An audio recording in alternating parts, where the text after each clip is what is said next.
So there's people now in America that make $100,000 a year or more, and they're living paycheck to paycheck.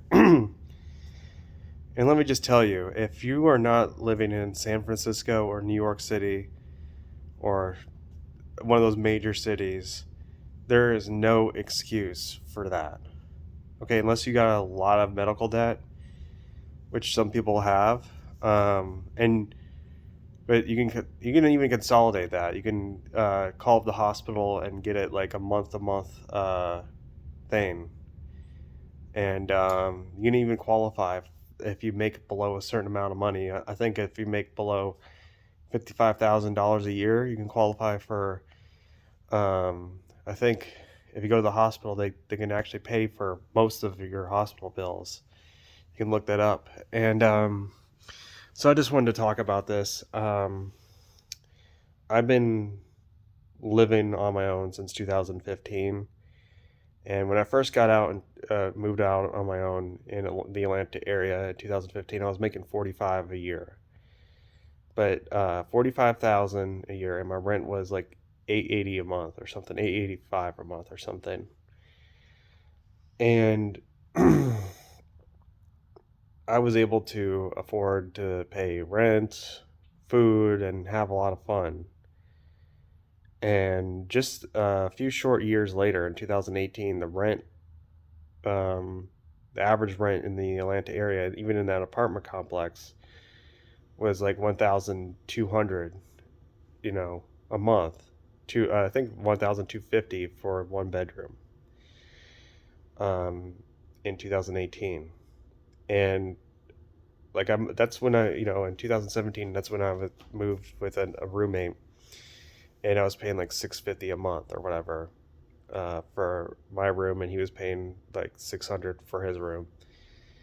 And I remember in 2017 not having a corporate job and having to do three jobs just to make ends meet. And my friends would pressure me into doing things like I would do the Renaissance Fair or whatever. And when I would do the Renaissance Fair and spend $100 at the Renaissance Fair, it really hurt. It really hurt when I wasn't making that much money. And what I'm saying is, I learned my lesson from that, and I was able to be like, okay, I'm not doing anything until I get a job. And I really didn't. And even when I did get a job, I didn't do anything until I got a job that was stable. And now I'm making a lot more. I'm making like 87 a year, but now everything's gone up. My rent is like on average, I mean, it's 1740 plus all the utilities. I would say is probably 1950 a month with everything included. Maybe almost 2,000 a month with like utilities and whatever. So it's 2,000 a month almost basically with everything, the utilities, the water, the whatever, everything. It's almost 2,000 a month, right? And so $2,000 a month plus I'm paying on average I'm spending $1,500 on credit card stuff. Plus I'm spending another $500 a month on my on a vehicle, on a car loan. And so that adds up. If I didn't have that car loan, if I didn't wasn't paying $500 a month for the car loan, I would be saving $500 a month. But see, the thing is, I got a new car, and I wanted a newer car, and I got it last year because my wife had a broken down car, so I wanted to give her my car. And see, the thing is, it's like I love the new car or whatever, but it's like now I realize what I should have done instead of buying a new car is going to like CarMax and stuff that something and buying like something that was maybe 8 to 10 years old that was pretty good, that was pretty reliable, and then giving my wife my older car. Um, and see, I could have done that, but I didn't. I wanted a newer car because that's been ingrained in us. So what I'm saying is, if you make $100,000 a year, what are you spending on? If you're living paycheck to paycheck, what are you spending on? If your rent is too high, get a roommate. Okay, get a roommate or uh go live in an area where it's less expensive. If you have to drive a little bit more, well, that's fine. I'm telling you, the cost of gas and to drive to your area, if you have to drive maybe like another 20 minutes or another 30 minutes, it's totally worth that versus, spending another, maybe $200 to $300 a month just because on rent, just because you're in a cool area.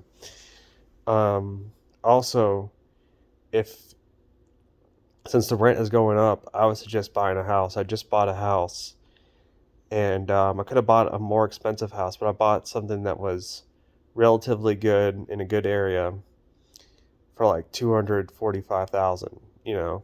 4 bedroom. And it's in a smaller town, but yeah, if you can do that, buy a house that's, maybe you can find something. You don't have to get a really nice house. Like I said, go to an area that's a little bit further away. Maybe buy a house or a condo or something, and then you don't have to pay the rent increases. You do have to pay property taxes, but apply for the Homestead Act. Maybe you can get some things off for property taxes. Another thing is that don't spend a lot of money. Okay, don't go out every day. Don't go out to bars. Don't do any of that. If you're living paycheck to paycheck at $100,000, what are you spending on? I bet you're going out to restaurants every day or every other day. Going out to a restaurant now for one person, on average, it costs like, I think, $45. Just the bare minimum. Going out to a sit down restaurant, it's like $45 per person. So instead of doing that, go to your grocery store. I would suggest going to Kroger because they have one of the cheapest prices. Get a Kroger card and filling up your basket with everything you can, and prepare meals for a week. Just do that. If you can. There's tons of YouTube videos of how to prepare meals. Maybe you could make some sandwiches or something, or some fish or something, whatever it is, chicken. Um, just do that so you can save money.